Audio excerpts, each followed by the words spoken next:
right. All right, all right, all right. Turn that off. Okay. All right.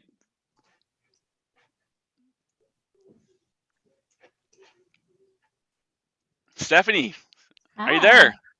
Yes, can you hear me okay? I can hear you, Stephanie. Hey, everyone. Welcome back to Creative Year Ever.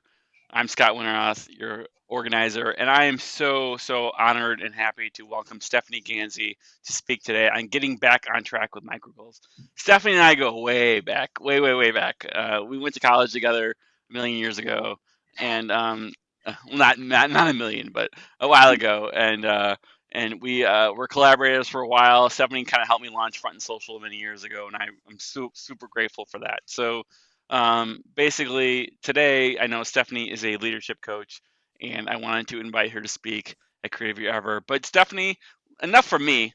Let's go ahead and I'll let you take it away from here. Perfect. All right. And can everyone see the screen then that says getting back on track with micro goals? You sure Perfect. can. Yep. Perfect. So I just want to thank Scott for inviting me. And yes, we do go back to college. Uh, I do credit Scott for being the person when we saw each other again at a PRSA meeting. He really got my creative juices flowing, and I don't think I'd be where I am today or have moved forward within my career if I hadn't met Scott. He's definitely a person that just gets you thinking like, how can I make everything better? How can I push myself forward? And so I just thank you, Scott. Thanks for putting this together. The presenters have been amazing. And I think what we're going to see today is a lot of connection to what we're all talking about. Kind of goes back to an old topic that Scott and I learned back in college called So What? Kind of relating different topics together and seeing where those overlaps are to see how you can push everything forward. So we're going to see a lot of things in my presentation that we talked about already and that you'll probably see connections to in future presentations.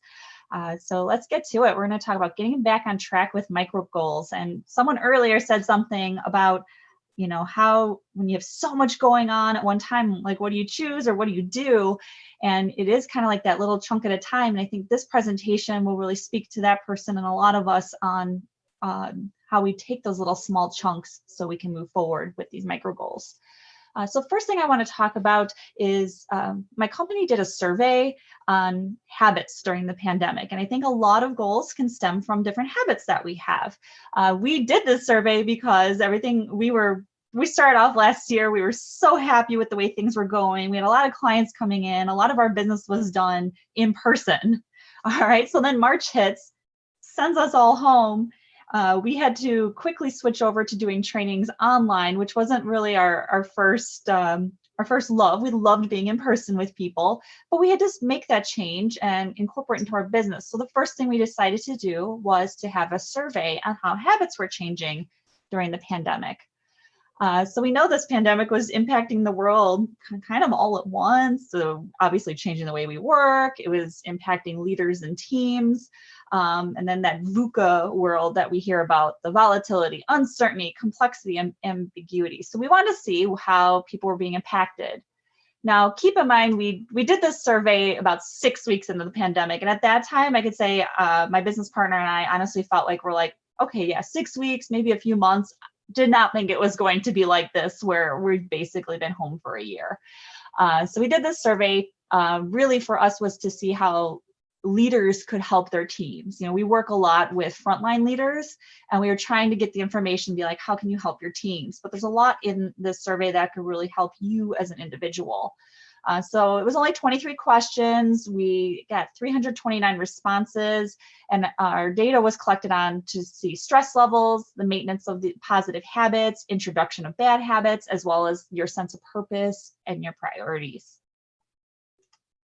So these were the habits that we looked at. So these are just the ones we chose, trying to come up, eating a healthy diet, getting enough sleep, exercising, managing stress, and then managing those priorities, how people were doing with that. And just as a reminder, what is a habit? So it's something that we're vaguely aware we perform, okay? Just kind of automatic.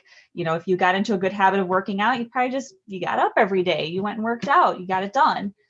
Because of this repetition, they're mainly emotionless. It's just something that's part of you. And then there's an environment behavior connection. So think Pavlov's dog. So this is why we know that these habits could have changed during pandemic, because obviously it was something that completely changed. All right, so what was some of our survey findings and conclusions? So as we go through this, just kind of think maybe like what impacts you've had, how it's impacted other people that you might even work with. Just kind of see how these findings and conclusions might have relate to you in your life. So we found a significant correlation between perceived increased stress and an increase in bad habits. So even if you think you were feeling more stressful, your bad habits were coming out then. So while there was a decrease in the good habits for most people, getting enough sleep seems to be the habit that was maintained by the majority of participants. So again, this was 6 weeks into the pandemic, so maybe this has changed. But I know I could speak for myself that I feel like I have been getting enough sleep. It was one thing I could maintain because I didn't have to jump out of bed and get dressed and go somewhere. So I was able to take that extra hour of sleep that I normally didn't get. We found that people had eating habits seem to be the biggest disruption during the pandemic.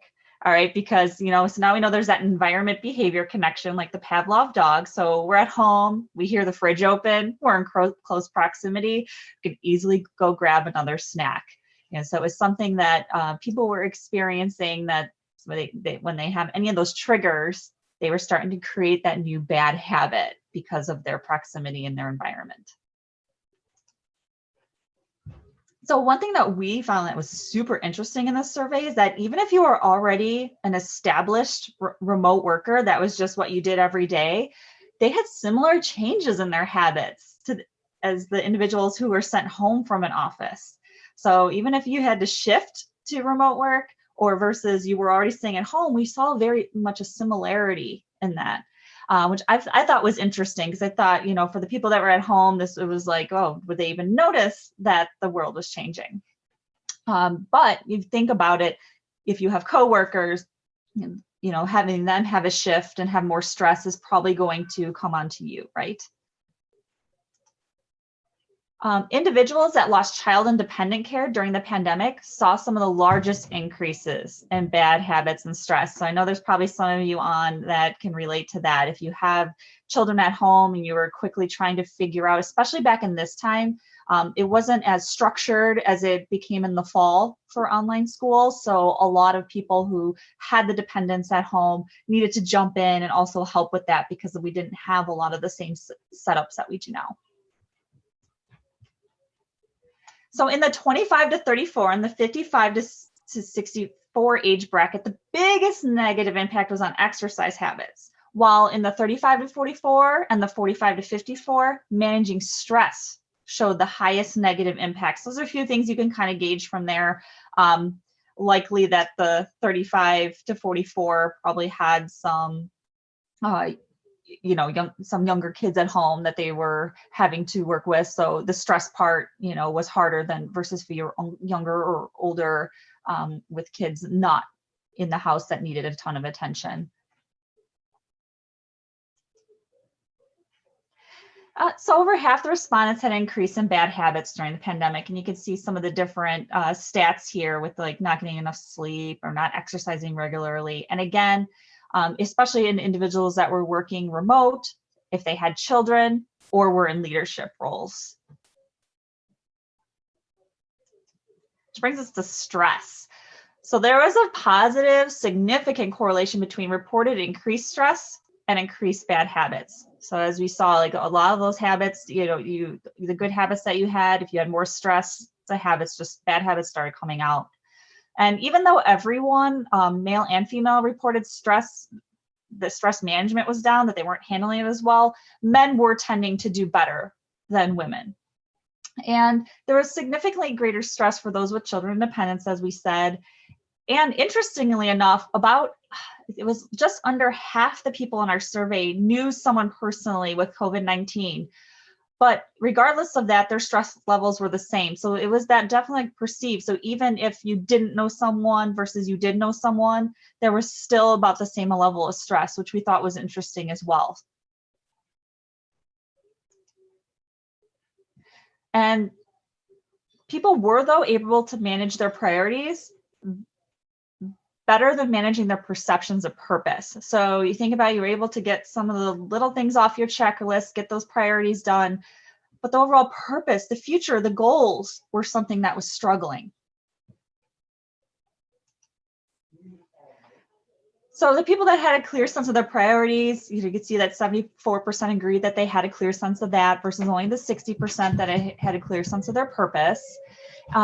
People that were only 40% were able to agree that they can identify professional opportunities during that time. You know, we had that unemployment was surging, things were shifting at companies. You know, so this was all playing into like how people were feeling about their perceived identify professional opportunities.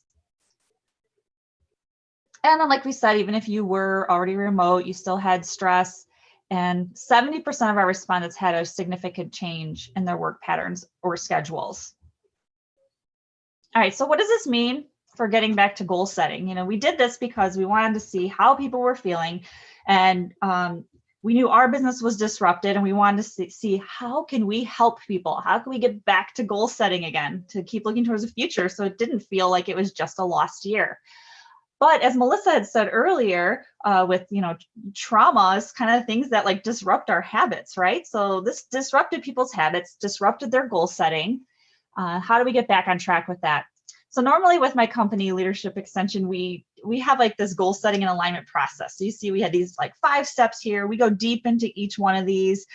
But one thing that we noticed was things were so disrupted and people were experiencing that trauma, that stress, that it was hard to get some big goals going. You know, people were just not sure what to do. So everyone was thrown through a loop. So we were like, oh my gosh, how are we going to reevaluate these and get people back on track?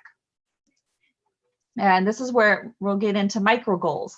But first we needed to revisit the strategy. And just to make note for you, or if you're or for a company you're working with, you want to revisit your strategy. However, strategies should be sound enough to make it through any kind of disruption like this. So if you decide that your strategy doesn't fit anymore, I would suggest that you really need to take a look at that, make sure it's sound, because that should be something that shouldn't change. The way you get to your strategy, some of these goals and the tactics you're using are going to change, but that strategy should be pretty solid. And we'll take a look at that and give you a few examples as well. So just think what was derailed during this time. And then just remember that all these habits that you get into, bad habits or good habits, start with a choice. So think about what was that first bad choice you made. We talk about weight loss a lot. What was that? If people change their habits, they're gaining the quarantine 15, they call it. What was that first bad choice did you make? Did you start adding alcoholic beverages during the week versus you were only drinking on a Friday or Saturday night? So start thinking about what that first, be really, when we talk about presence, think about what you're actually doing and what choices you're making that are leading to a bad habit. All right. All right, so we're going to get into talking about micro goals. All right, so these are even smaller. What is that? So a short-term goal might be something that takes less than a year to accomplish, but a micro goal is even shorter. Okay, and this is when we talk about those little tiny chunks that we need to bite off. How do you think about micro goals? What can you get done today? What's tomorrow? Oh, what's next week? Okay, so this is taking that big concept and really paring it down to the most simple step. Think about if you were trying to teach somebody how to do something and they had zero idea how to do any of it. What is the first basic step you would take? And I can relate this to, has anyone seen the peanut butter and jelly instructions played out? So my business partner and I we do this when we do in-person trainings because it really just opens up the day. So we have people write down instructions on how to make the peanut butter and jelly sandwich, right? And we follow them to a T. All right. So if they're like, take out the bread, we take out, you know, the whole loaf of bread and like put peanut butter on it. We start using our hands and we're digging in there. So think in terms of when people don't know how to do something and you're like, wait, why are you starting there? Or if you're working with your child and that might not have ever seen something, you have to start very basic. And this is the same concept with the micro goals. Let's take it down to the most basic steps so we can get there and feel confident that we can move on to the next bigger step. And then you're going to repeat these every week until there's more certainty in your future so that you can plan those longer term goals. When you feel like you've had some successes, then we take up to the next step.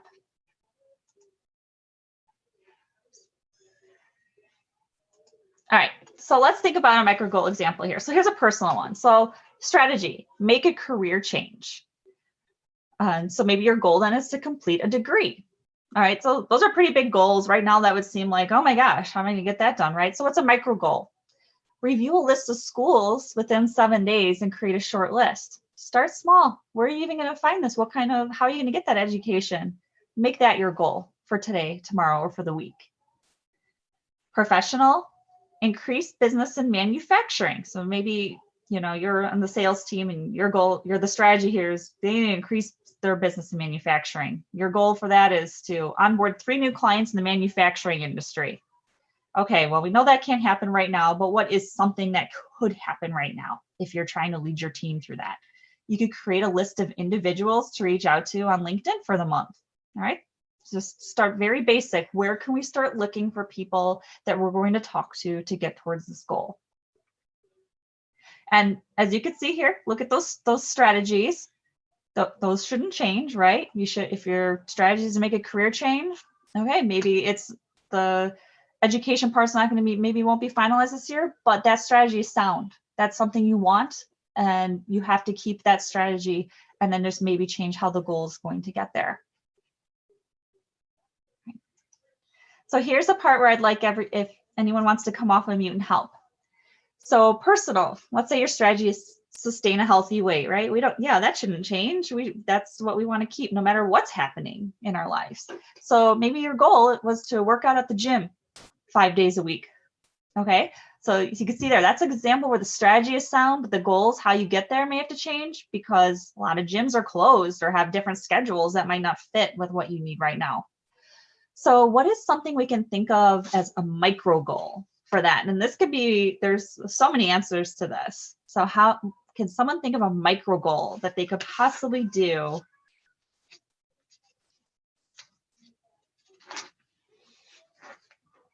Scott, I'll let me know if there's anything in the chat. I see some people typing. Yeah, great. Let me see what's going on here. Sure. Raina has posted, go for a walk 5 times a week. Great.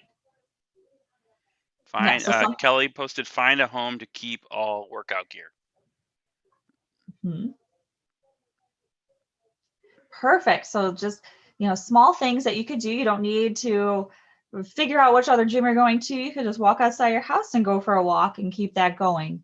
And another thing, if there's certain workouts you were used to that maybe required equipment that you can't have at home, don't have the space for it, or it's just very expensive equipment, you can start making a list of things that you like in your workouts. What kind of workouts did you like?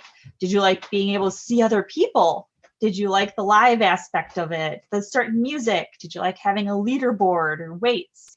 Start making a list of those things you like, so you could set some micro goals on, what you're looking for in the workout versus maybe what equipment you're going to need. So you can move forward with that and decide, hey, I can't go get $5,000 worth of equipment, but I have $100 budget, and these are the things that these are the kind of things that I'm looking for. So maybe it ends up being those stretchy bands or gliders, things that can then fit in your budget. You have these micro goals, you're moving it forward. Yeah, got a couple more here. Karen, schedule a time for in-home jumping jacks and squats. Kelly wrote, subscribe to YouTubers who do workout videos that inspire them. And Robert, in the Facebook live stream, we've got Robert who posted, get my gear ready to go and make sure his shoes fit. So yeah, absolutely. Right. So I think another thing you could see with these micro goals as you start taking it down to, smaller chunks is you might even come up with some new ideas.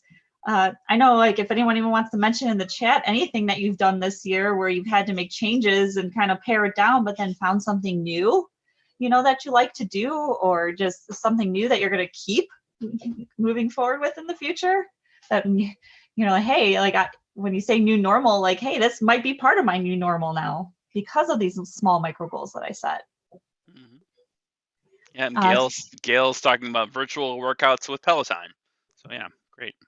yeah, awesome. Yeah, I think working out has been a great example this whole year because we saw a lot of those workouts go streaming, or all of our workout coaches were doing them live then through Zoom. So it's been a great topic, and I like how health has come to the front of mind during this year. So, professional goals here. Some of the companies I was working with, they were just trying to implement a strategy. Like they didn't have strategies. So that was like their overall strategy for the year, was to get one in place. They wanted to have written goals for each team member that aligns with the strategy. And then just one thing I want to keep in mind, like as we saw in that survey that we did with the research, that people are struggling, so you have to really think like, are people ready for these each team member goals? And that's where you might have to take it down to a micro goal. And maybe the micro goal can be something on how are we going to be talking to the team members? What activities can we bring in to kind of get what they're thinking out to the forefront, so then we can use that to set the proper goals and align. All right. So when I talk about different activities, you could do this with yourself or a team. We use the activity keep, start, and stop. Okay, so it's things that you want to keep doing, things you want to start doing, and things that you need to stop doing so you're not wasting time. Okay, so this is great, like I said, for yourself or for your team. Just bring it to them. Kind of think about what your overall strategy is. So you can see here, think of your current strategy and goals that you had in place. Take a look at those. And then think, what should I continue doing? What's working really well? What do I like doing? Let's keep that. What do I need to start doing? What should I begin doing? What are new ideas that weren't considered before that I need to start doing now? For instance, a lot of the clients that I was working with, they need to start doing online networking. They weren't going to be able to go, in person anymore. So they need to start thinking about how they're doing that. And you need to have these ideas to address these new situations that didn't exist, pre-pandemic. And then stop. What should I stop doing? It's not working anymore. You dislike what's happening and it isn't helping you get to the goal. Or if you're working with your team, everyone's complaining about it. Hey, it's not working. You need to stop this. All right. And this is a great way to get it down on paper to remind yourself or your team, like, I said I was going to stop doing that because it's not working for me. It's not helping with these little micro goals or my big goals. So I need to stop this right now. All right, so I just wanted to show an example from a marketing team that I worked with. And so some of the things they wanted to keep doing was their newsletter. When they needed the communication, I think a lot of us find out this was a time when you almost didn't have enough communication, right? And things were changing so quickly. You could almost make the argument like you can get something out every day and it wasn't overdoing it. They wanted to keep making sure they were posting on social media, doing all the digital things. You see a lot of the digital things in there, thinking of new videos and content. And they wanted to start being more consistent with certain things. They were trying to refresh the website. They were going to start putting a focus on certain different services because this time it was making people think of other things. And then stop. They wanted to make sure they were stopping any kind of promotion with certain areas, any antiquated processes.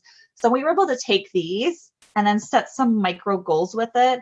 And then we bring this up periodically with the team and make sure that they're keeping to this right now. That, hey, you say you're going to stop planning in-person events. So quit looking for in 2020 to plan any in-person events. It's not happening this year. Okay.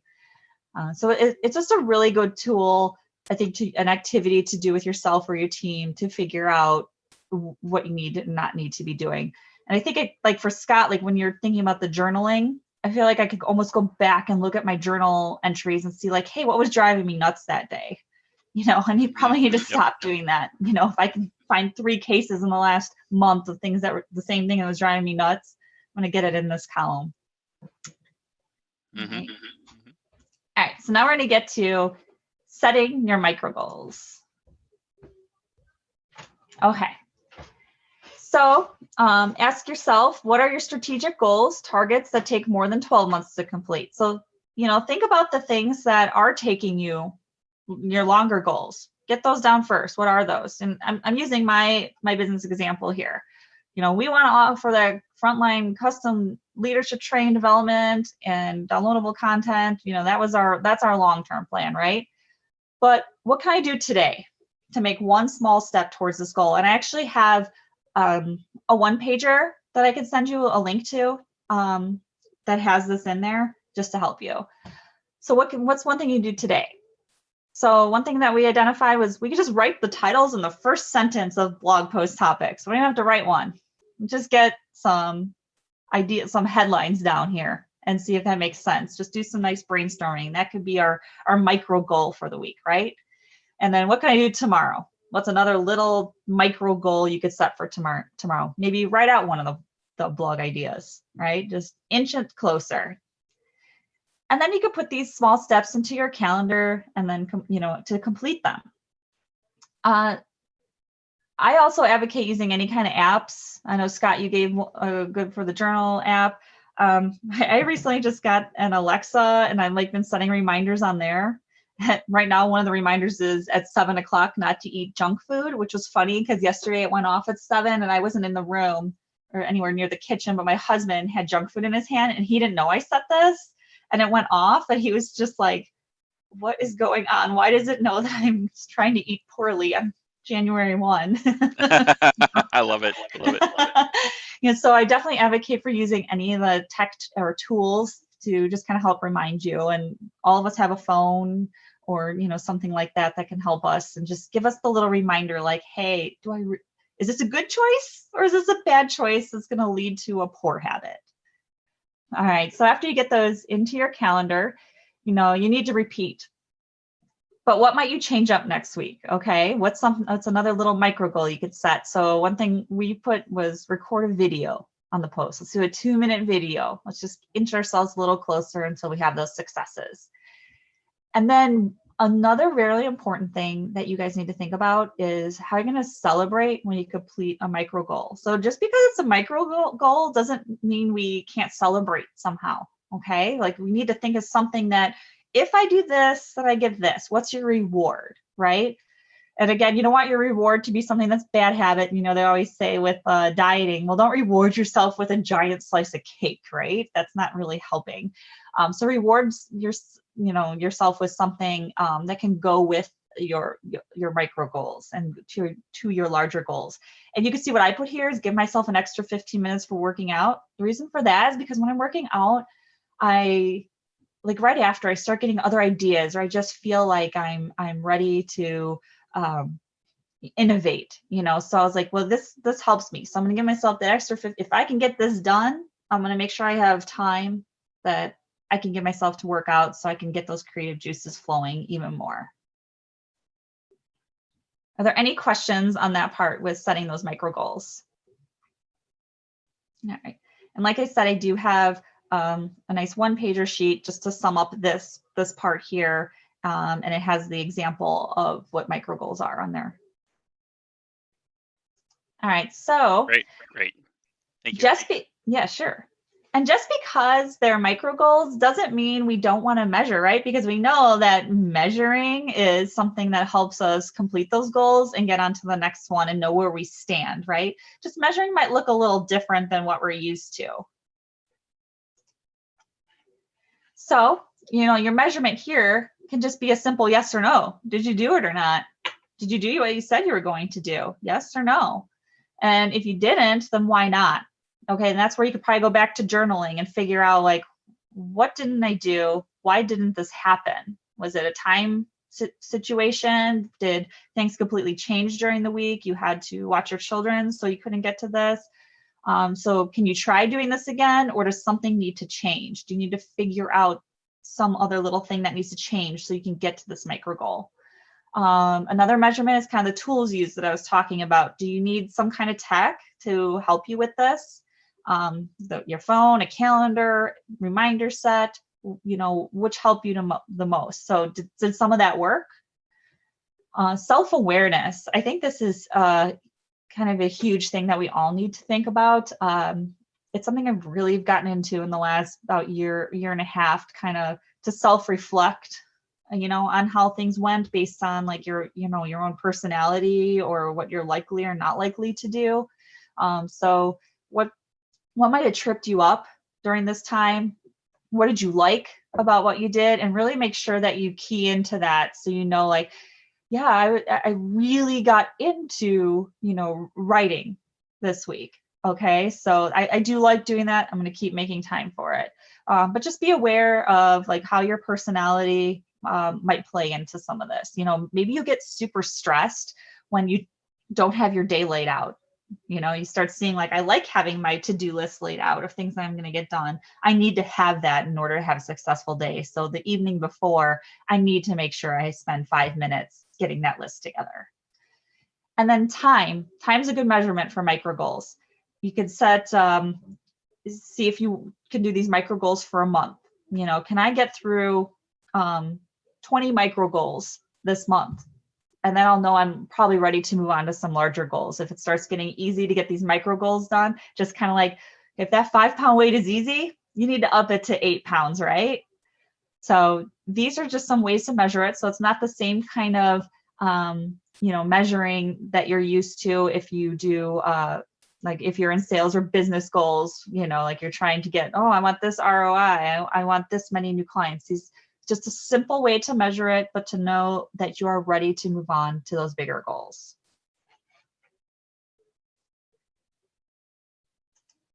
And then just as a reminder, the effective goals have 3 main components. So you need to, where are you trying to go? What's that objective? How are you going to get there? Laying that path out. And then how will you know when you're there? So that's when it really gets into the bigger metrics to know that you made it, or that your team at work made it for those goals. So you just need to think about that. And then this is just a sheet out of our process on goal setting, because it ties back into habits. So this isn't like for the micro goal section, but as you evolve and get to your bigger goals, this is something that we put in there to talk about, triggers, because even though once you get to those bigger goals, there's still going to be triggers for bad habits, right? It's still going to happen. It's not just going to be like, I did all these micro goals and now my big goals are just going to be a cakewalk to the end. That's not going to happen, right? There's going to be something. And so you want to make sure that you're breaking bad habits and creating lasting habits. So this is something that we do with people as well, even on a one-on-one basis. We talk about like what their goals are and what a goal detracting habit might be. So you could see here. So their goal is to write 3 to 5 blogs per week to build up website content for business development. But their goal detracting habit is compulsively checking email. So just as they're writing, they're checking, and this blog post isn't getting done.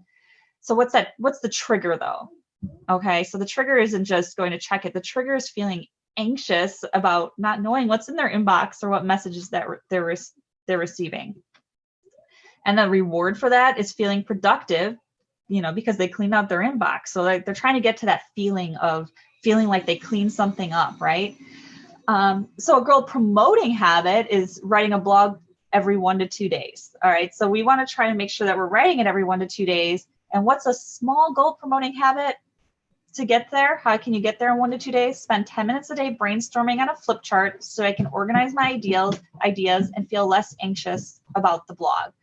So you really need to, as you're thinking about your micro goals or even like these small goal promoting habits, really try to break down the topic that you're working on or the goal that you're working on. It's a good habit even once you get to your bigger goals.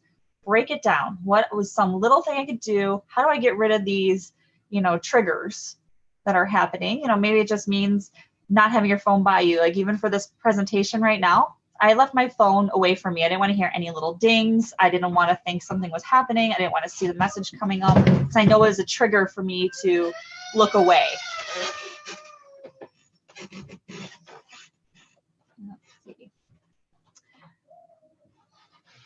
All right, so that's what I have for you today on creating those micro goals.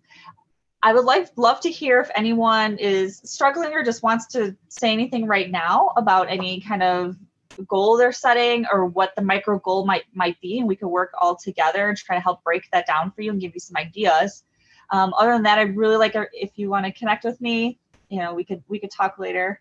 And I did send in a door prize for Scott as well. Yeah, I'm just about ready to give that door prize away. So for those of you, this is a VIP room door prize. So those of you who are listening on the Facebook live stream. We welcome you. We thank you for watching. If you want to get in the VIP room, you can upgrade for just $25, and you get a copy of all the recordings after the event is over. Just go to creativeyourever.com/tickets to upgrade. But that being said, Stephanie has very generously offered a free coaching session to a very lucky winner. So this session, you can go over goals and talk to Stephanie for a period of time, and definitely well worth it. I kind of wish I could give it to myself, but I'm not going to do that today. So ultimately, let me just do a real quick run of the little system here. All right, looks like we've got a winner. Oh, the winner is Lori Pasler. Lori, are you around?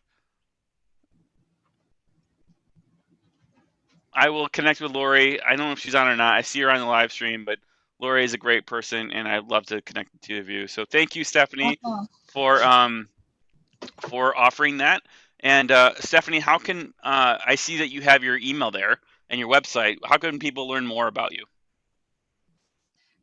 Sure. So yeah, if like Seth said, the website's right there. So if you wanted to go there, connect with me on LinkedIn. I mean, I'm open to if anyone just wants to talk or has some questions on goal setting, please just reach out to me, email me. The examples that I had in here, my business partner and I really are focusing on creating content right now because we know that even 2021 is going to be hard to get in front of people. So we've been trying to create as much content as we can. Surrounding, it's not even just goal setting. We even do a lot of how to talk to people on your teams. So if you have any questions on how to keep motivating your team, or how to talk to them, especially like in this very digital connected world versus being in person, I would love to have that conversation with you. Awesome, that's great. Let me just write down. Well, Stephanie, it's been an honor and a pleasure, as always, to hear this great presentation on goal setting and hear about some of the research you guys have done. That's great. I love all that information. I think what we're going to do is, if anyone has any questions, this is your opportunity to ping Stephanie. Otherwise, I think we all could use a little bit of a break. So we'll come back at let's see, it's 12:30.